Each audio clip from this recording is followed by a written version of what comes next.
couple of days ago, a job posting came up from Wizards of the Coast for a principal AI engineer. The job posting itself is talking about how it's a mid-senior level full-time employment position, and well, it's been highlighted by some people that this is essentially talking about using AI in ways that they thought Wizards would not do. The highlighted section is not highlighted by me, they're actually highlighted by a Twitter user called Nala Wu, who was the one that kind of broke the news and got retweeted by Jason Rainville and other big Magic artists. The highlighted areas are things like exploring the uses of AI at all levels of the game development and asset creation, simulation, generative content.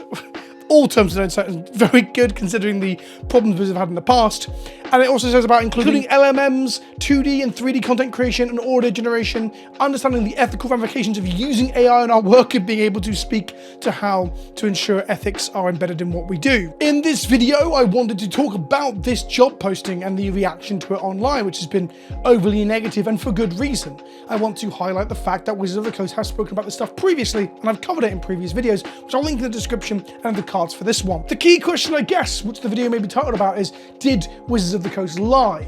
Did they say that they wouldn't use generative AI in their, in their game systems or in their primary art for both Magic the Gathering and Dungeons & Dragons? Well, the quick and easy answer is no. The other key talking point is the fact that they openly said later on, in clarification, after being asked for a statement, this job role was not for Magic or D&D, it was for an unnamed video game project. The outcry and upset was still valid to an extent, not because, well, firstly, the optics were terrible on first glance, but also that, the more people make a fuss about this shit, the less likely we are to have it in Magic and D&D.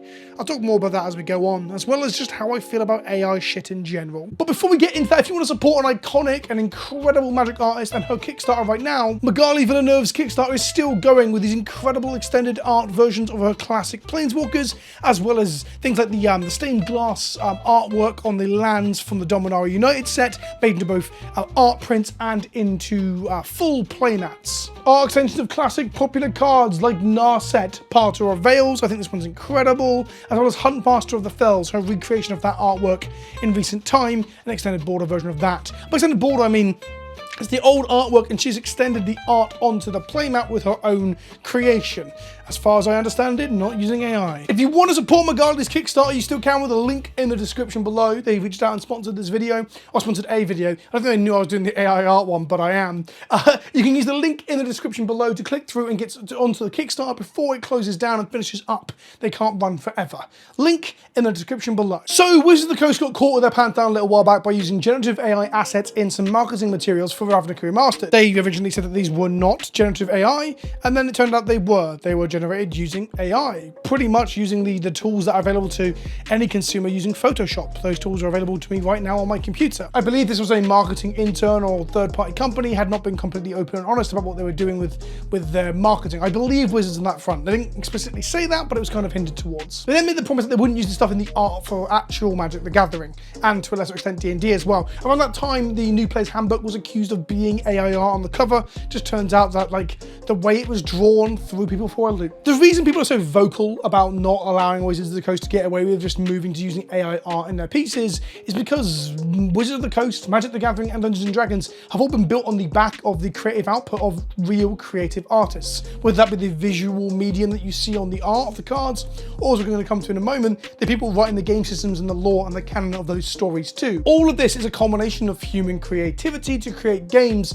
that resonate with fans. From the rule system through to the art and the worlds depicted and created within Magic and D&D, those games have persevered for a reason. And I do genuinely believe it's because of the culmination of creative efforts of many creative artists. The problem we're facing at the moment, if you've been living under a rock, is that AI art generates some rather soulless and weird looking sloppy sort of art shit. I'll put some that I'm going to find online here.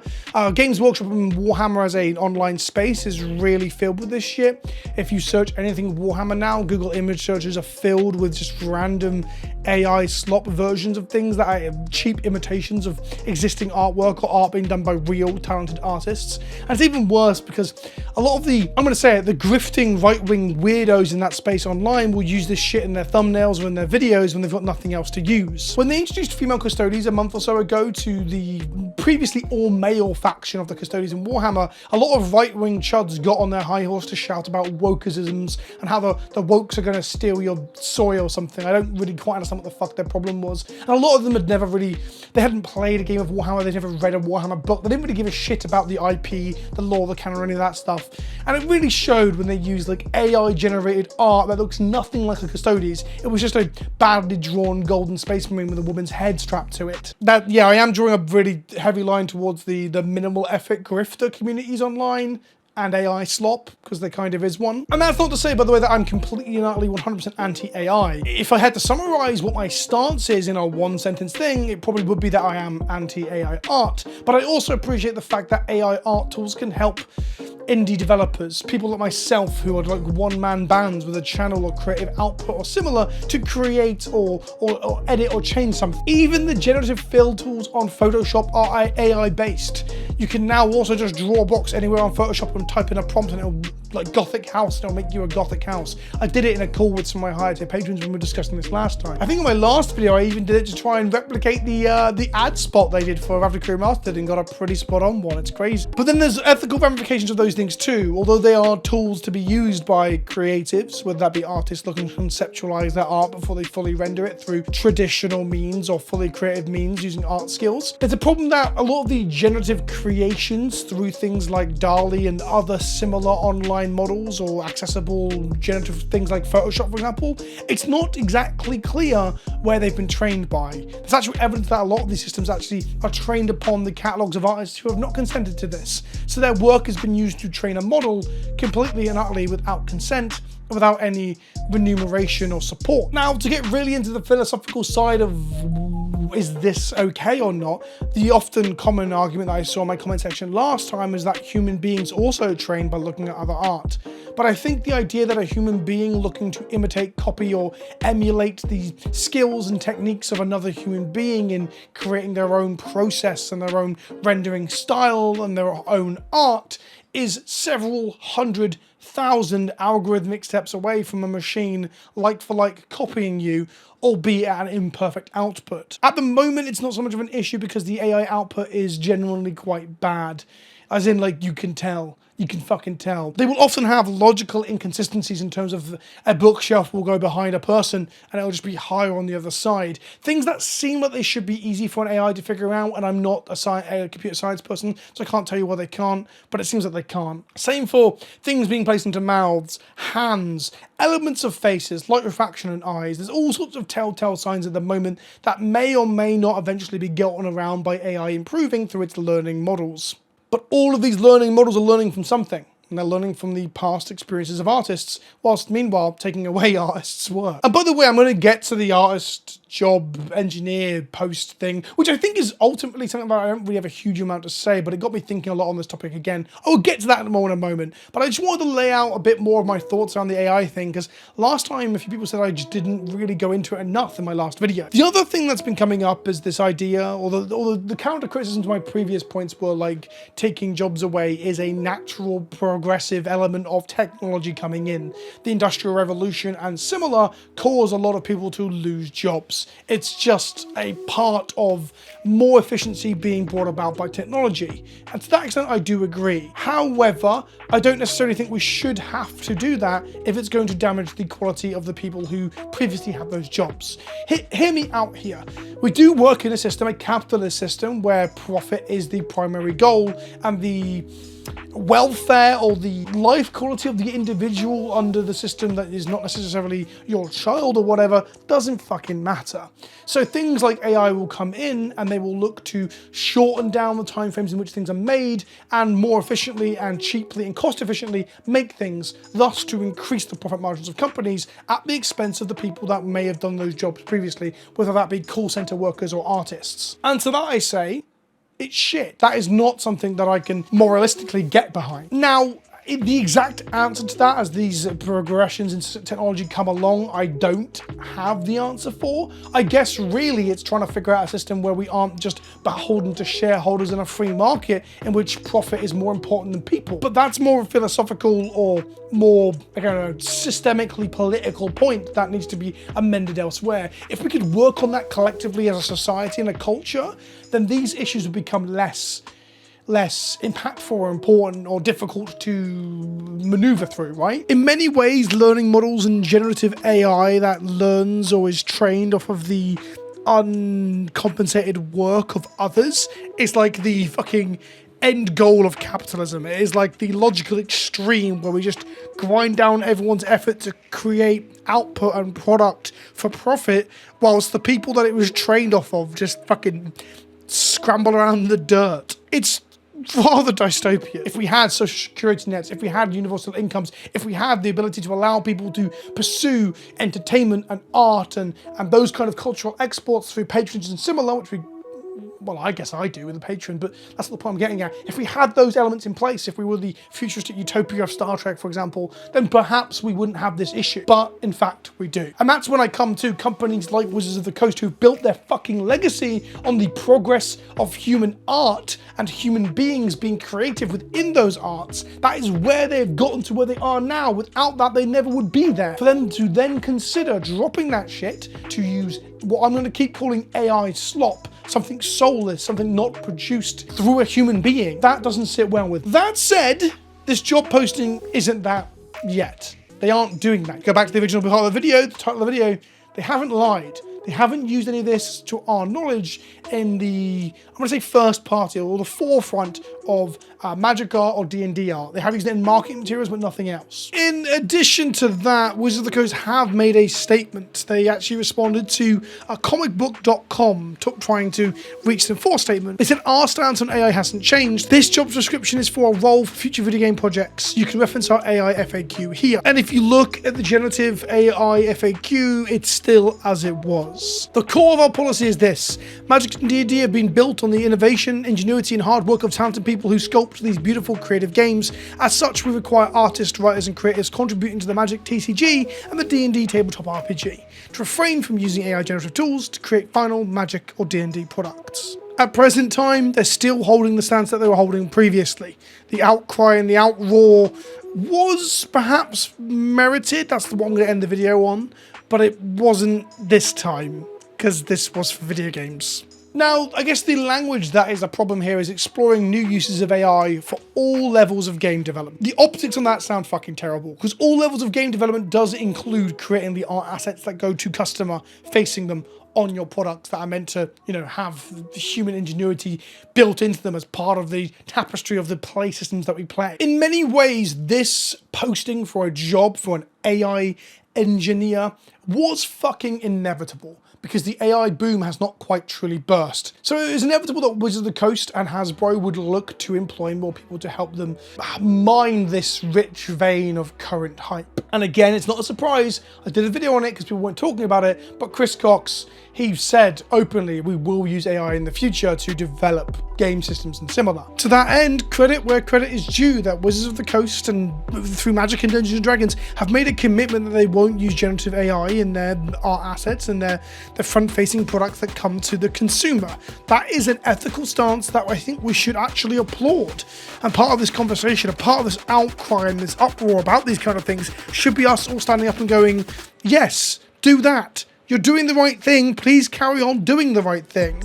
Like, I know I can be a very vocal critic of when Wizards of the Coast fuck up, but I think we really need to be more vocal when they do the right thing too, because it signals to them that we will respect and be excited when they do the right thing, even if it is just the bare fucking minimum. People spend too much time just circle jerking their dicks off in the comment sections of my videos about how evil Wizards are. And yes, they can come across that way when Hasbro is being this money-grabbing fucking corporation and firing 1,000 people at Christmas. But also they do make incredible games, and there are individuals there who are trying their fucking hardest to keep those games alive in a capacity that we can enjoy without feeling like we're fucking morally bankrupt. All that said, there is a fear in me that as Hasbro's stock price continues to fall and they make no profit elsewhere, that Wizards of the Coast are their golden goose, the cow they continue to milk so aggressively its teats are going to fucking fall off.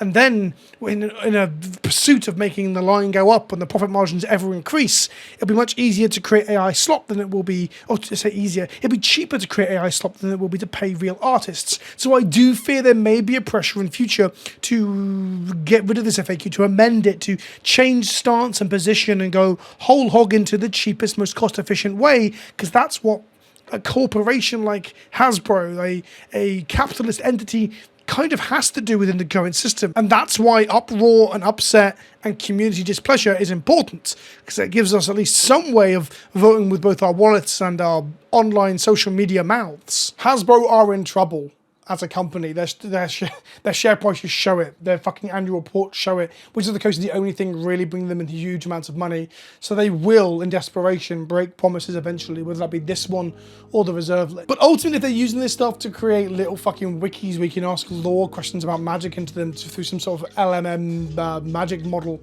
I don't really see the harm in that per se. I guess really the place that I find fault with it is when they would use these systems to remove the human element. I can't imagine a world, I can imagine a world where Wizards of the Coast, as they already have done, don't support judges and want tournaments to be ran by some fucking language model that's going to tell you the output or the answer to your judge queries. I don't think that would work. Judges are a lot more than just a rule-spitting engine. There is a point in there about understanding the ethical ramifications of using AI, and people have scoffed at this. They've said that they're essentially saying that this job would also involve gaslighting the public or replying to the public and trying to like satiate the anger or suppress the anger of the public coming to you about this stuff. I don't agree with that, really.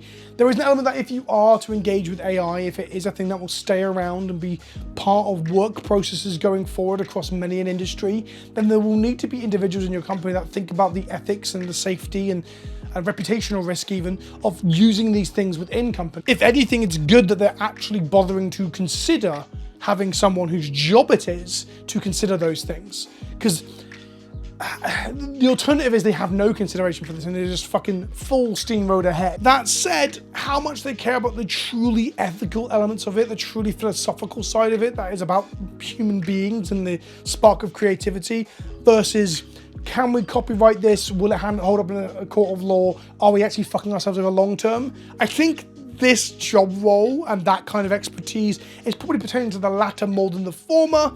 But either way, they touch somewhere in the middle. Their tips touch and create an area where we do need people to consider these things for big companies, and we might even get a positive outcome out of that. I think it's responsible for them to have someone like that. But then we come to the whole bubble bursting thing, right? Like, this is all part of the current AI boom. We've currently got the Rabbit, this system here, which supposedly has some sort of AI built into it, getting millions of dollars of investment through venture capital funding. And the last couple of days, it's broke that the AI inside it isn't an AI. It's actually a web script attached to ChatGPT.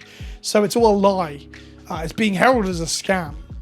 On top of that, the latest electronics expos and similar have been filled with just AI this, AI that, assistants, AI Roombas for your dog or whatever. I'm only loosely getting that mixed up. There was AI shit for your pets and stuff. It's the current buzzword that gets investment funding, gets shareholders feeling happy that you're at the forefront of your industry and all that shit, and it will die down. There's another element that like generative AI and language models and similar just aren't profitable and they aren't sustainable. The amount of energy they use and utilize, the environmental impact plus the cost of keeping them running is very, very big.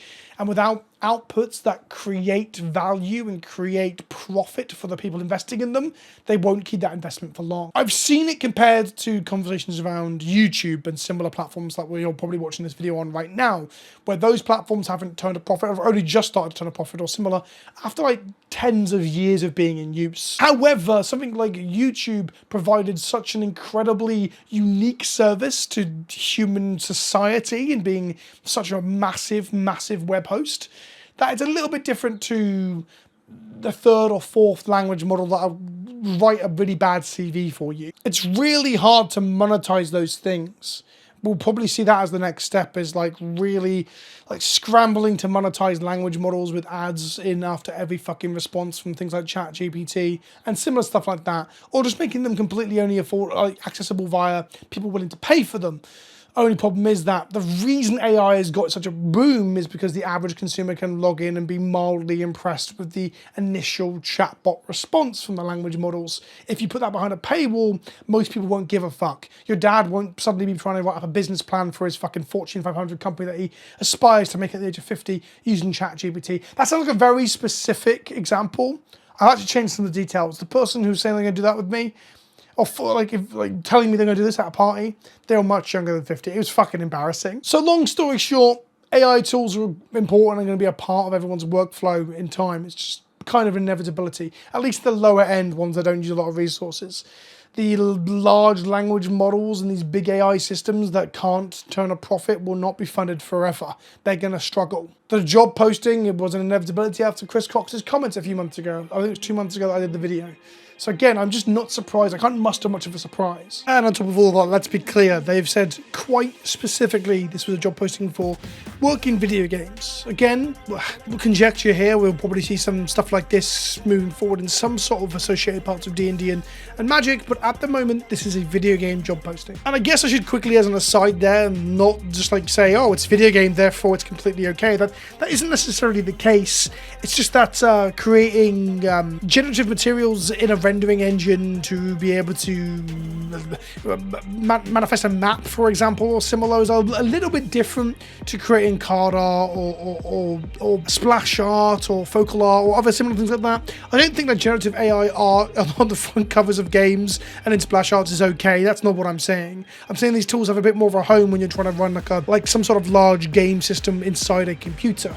AI will be able to create innovations there that aren't necessary or needed in a tabletop space. I am not advocating for using AI to remove the skills and the talent that goes into environmental construction, environmental artists and similar, etc., etc. There's many. That's just one example of a job role that I'm sure games companies will try and ship out to AI, then realize that AI can't do it properly, lose a load of money, and then have to employ real people again. This is the other point that I don't want to labor too much, that I think a lot of this stuff will just fail miserably because they need humans. But still, there's a moralistic stance, especially when your company's been built on the back of fantastic art for 30 years. But the point I will end on, the fourth point on all of this, other than the bubble bursting, which is kind of part of point 2, is that it's good that people were outraged about this. It was good that people did talk openly about this on Discords and on Twitter and on Reddit, because when they inevitably go around to trying to feed AI slop to us in the game, we need to publicly be outraged and pissed off about it, because that will make them do a U-turn. If people stop buying their shit, if they're artists that they need to produce the vast majority of the game or clean up this AI shite, or just fucking absolutely boycott the company until they fix it, then Wizards will probably listen. So it's good that people made themselves heard on social media and similar. That's a good thing. I've been Vince, also known as PleasantKenobi on Vince. Let me know what you think in the comment section below. And don't forget, Magali, Villeneuve's Kickstarter is still on the go. Comment, link down below for that one too. And I'll see you in the next one. Ta for now.